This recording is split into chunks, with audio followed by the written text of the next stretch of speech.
Hello, GM. So I'm leaving the country again, this time for slightly longer. So feeling mildly emotional. Before I leave, I thought I'd share a few thoughts on how do you decide what college to go through. So this is a very college specific video for people who are either thinking of getting into one or if you're already in a college. I'm going to share my general thesis on what colleges are, their importance today, and how you can decide which college to go through, be it IIT, NIT, India, or abroad, and what are the other alternatives that are coming up these days, and what are my thoughts on them. Let's get right into the video. So, if you're someone who is currently struggling to decide which college to go through, I was at the same stage 5 years ago, but my opinions might sound mildly elitist because, well, I had a decent rank in IIT JEE 658, which sort of opened up a lot of options for me. And this comes out of a lot of privilege. I had my own sort of problems to deal with. Should I go for IIT Bombay Mechanical or IIT Roorkee CS?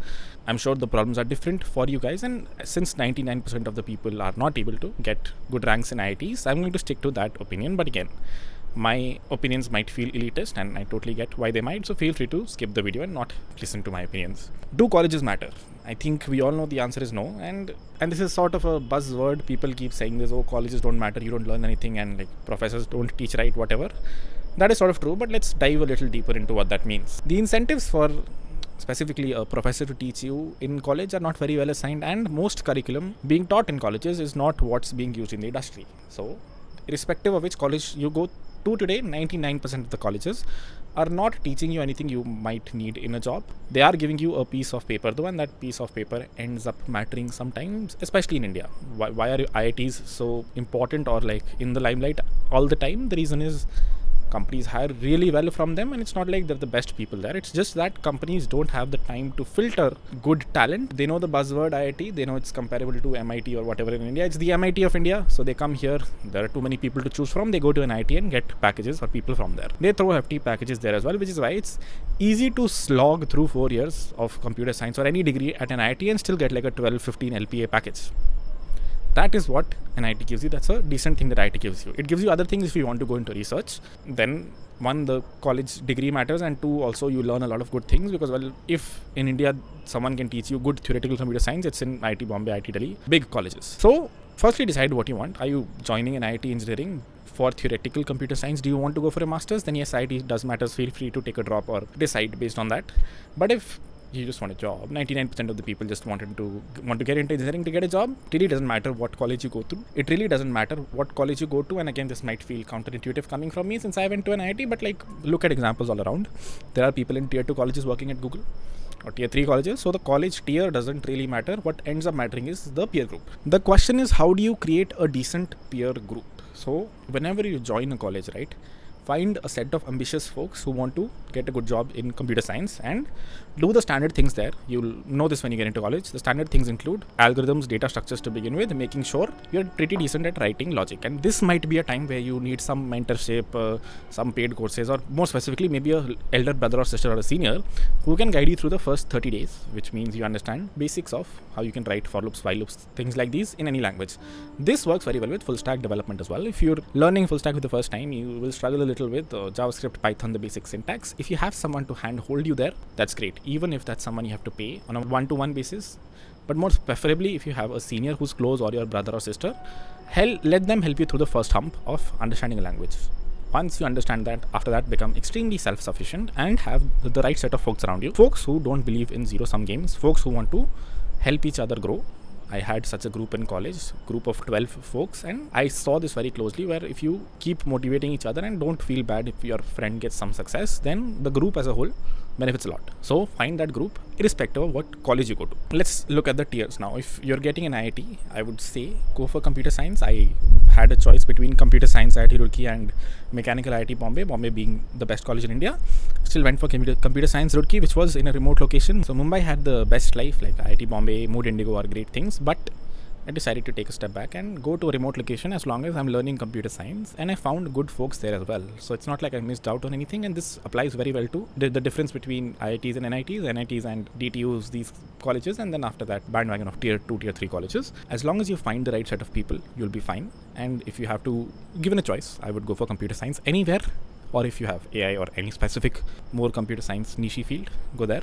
But if you get into computer science, that's good enough. The other alternate I wanted to talk about is the school called Scalar School of Technology, which is a university that, and this video is not sponsored by the way, it's a university that Scalar, which is an edtech in India, is bringing out, which basically means you have folks who've worked in the industry teaching you in a college and you get a degree by the end of it. It's not a BTech degree from what I understand, but again, it's a piece of paper. It doesn't really matter unless it matters in a few cases like visas for companies like Japan, US, like they consider IITs to be better and generally BTech to be better. But other than that, it's just a piece of paper which doesn't matter in your life at all. So it doesn't matter if you're getting BCA, BBA, whatever. The people that you're around matters, and if you join Scalar right now, which is their first batch, I think they will spend a lot of time, effort and energy making sure it's extremely comfortable and a smooth ride for everyone. So I would strongly suggest, not strongly suggest, but like let's say you're getting a tier 2 or tier 3 college, and Scalar, I would go for Scalar because they would spend a lot of resources, efforts and energy to make sure the first batch is great. So I think the first batch there at least will have an extremely good experience. And as I've said, like teachers matter. They don't matter in India right now because no one really teaches. But if the people who are teaching you are the people who are working in the industry in Bangalore, I would take that choice. Or it will be a tough decision for me to decide between Scalar and IIT Roorkee CS where I went. If I was deciding today, I'd probably go for IIT Roorkee CS, but in a few years, I think if executed well, see, it takes a lot of effort for you to leave a job in Google, Facebook, or like wherever the people who are teaching here will be working, and dumb down things and become a teacher and teach to everyone. I know this because I'm teaching a paid course. If people are leaving these jobs and teaching you, they have very high incentive to teach you. Why would they leave high paying jobs to teach you? I mean, of course there's money, but more than that, it's like they want to teach for bringing a change, and this is a very obvious change that needs to come in India, or like generally in maybe in India just, or like other developing countries where colleges are very broken and finally someone is here to fix it. So I think it's not the worst bet to take in the world if you join Scalar. There are fairly limited seats and it's an expensive degree, but I think every private college is fairly expensive, so it doesn't matter too much. And again, in the long term, this is your career you're playing with. I wouldn't worry too much about money, and this is also very elitist. Like, I probably wasn't in a position to say that. I did not even give the examination of BITS Pilani because BITS Pilani was extremely expensive for me. That was a wrong decision in hindsight. If I wouldn't have made it into IIT, at least I could have gone into BITS, but I did not. Didn't even give the paper because the paper itself was 2,400 rupees, which was too much. But taking a long-term vision, I don't think this money, which is like whatever, 0 in some colleges to 20 lakhs for 4 years in some colleges, matters at all. But again, it comes from a very elitist thinking of 20 lakhs is nothing. I'm sure 20 lakhs is a lot of money even for me. So yeah, think twice. But again, as I said, what a private college gives you with 5 lakh of fees and what Scalar might give you with 20 lakhs of fees, what Scalar might give you might be 100 times better. And the reason for that is, one, this is their first batch. They need to prove this business model for it to become scalable and then open more schools. And two, we all know universities, the people who are teaching there are not job ready, industry ready. They don't teach, so they don't know.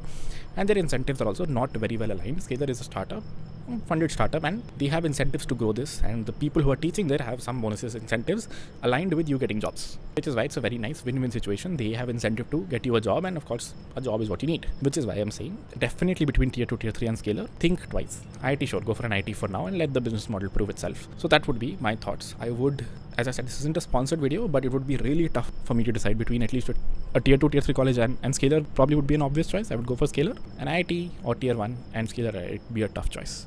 Those are my thoughts. In the end, what you need to learn is a very small subset of what colleges teach. Like, you will learn a lot of theoretical computer science, which is great for masters, but 90% of the people don't go for masters. 90% of the people take jobs in India for whom the curriculum will not make sense at all. And for you guys, decide very wisely. Keep computer science as higher priority than chemical, civil, whatever is, again, my opinion. Feel free to ignore it, but if you're on this channel, you probably want to get into tech, and if you want to get into tech, it's like sort of horrible learning chemical engineering if you want to code all day. At least in computer science, what you're learning, you can apply some concepts to your all-day coding, but it won't happen in chemical, mechanical. So I've seen this regret in a lot of people, like my seniors or like people with me as well, who are doing electrical but really wanted to do computer science and ended up getting jobs in computer science. But they were like, I'd rather would have taken like IIT Guwahati CS versus Roorkee, whatever I took, mechanical, because, well, it would have been nice to. 4 years were miserable because I had to learn syllabus which was completely unrelated to what I'm doing. So these are my honest thoughts. Please decide for yourself and, like, of course, make an informed decision. But if I was you, I would personally go for IIT Roorkee CS because I was getting it. 90% of the people are not getting it. So for you guys, try to get a college that's more on their feet, that really wants to prove itself to students. There are a bunch of tier 2, tier 3 colleges I've heard of that also try this. Scalar more specifically will of course try this. So I would apply everywhere and then decide. But in the end, as I said, your group matters once you get into college. For the first 1 month, try to get someone to mentor you. After that, become self-sufficient and find that group of people who are really trying to push each other. That's it for this video. I'm off from India today, and it's my last night here. A flight in 2 hours, so just quickly wanted to make this video 5 years after I graduated. Hopefully this lets you and helps you make a more informed decision. I'll see you guys in the next one. Bye.